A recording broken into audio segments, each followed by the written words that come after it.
हाय friends, मैं Meena Pandey. Welcome back to my channel serve with love. आज मैं आम पापड़ बनाने जा रही हूँ।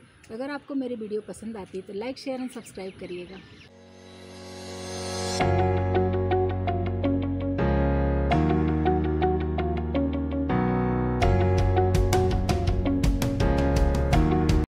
तो उसके लिए मैंने ये पके हुए आम 1 कटोरी काट लिया है और उसी कटोरी से हाफ कटोरी मैंने चीनी लिया है।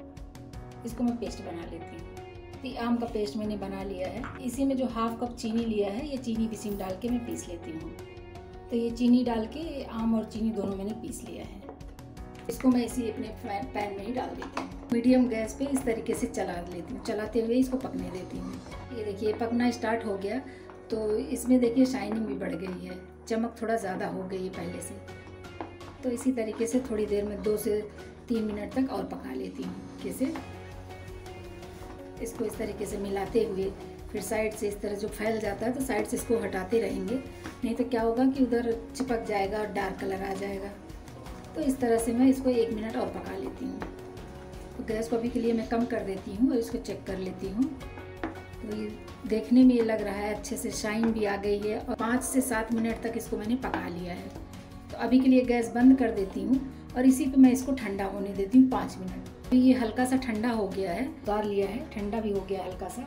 तो अभी मैं इसको छानूंगी। तो एक मैंने बाउल लिया है और ये स्ट्रेनर लिया है। इसी में डाल के इसको मैं छान लेती हूँ। जो इसमें गांठें होंगी वो सारी गांठें निकल जाएंगी।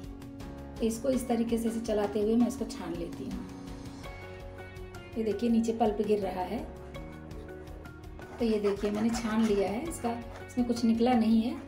तो ये देखिए इतना आम का पल्प हमारा निकला है। तो इसी में मैं हाफ टीस्पून इलायची पाउडर डाल देती हूँ फ्लेवर के लिए। तो डाल के मैं मिक्स कर लेती हूँ।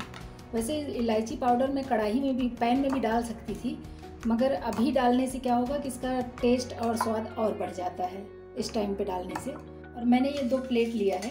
इस प्लेट में मैं हाफ टीस्पून घी डाल के थोड़ा सा ग्रीस कर देती हूँ। तो ये देखिए मैंने दोनों प्लेट को घी डाल के ग्रीस कर दिया है। उनका पल्प है तैयार है।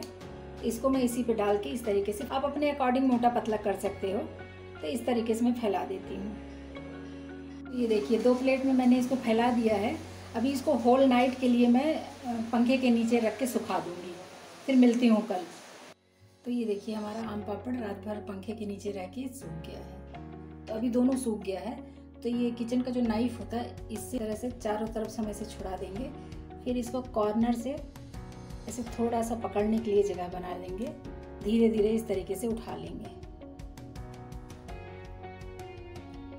देखिए अंदर से ये उंगलियां झलक रही हैं।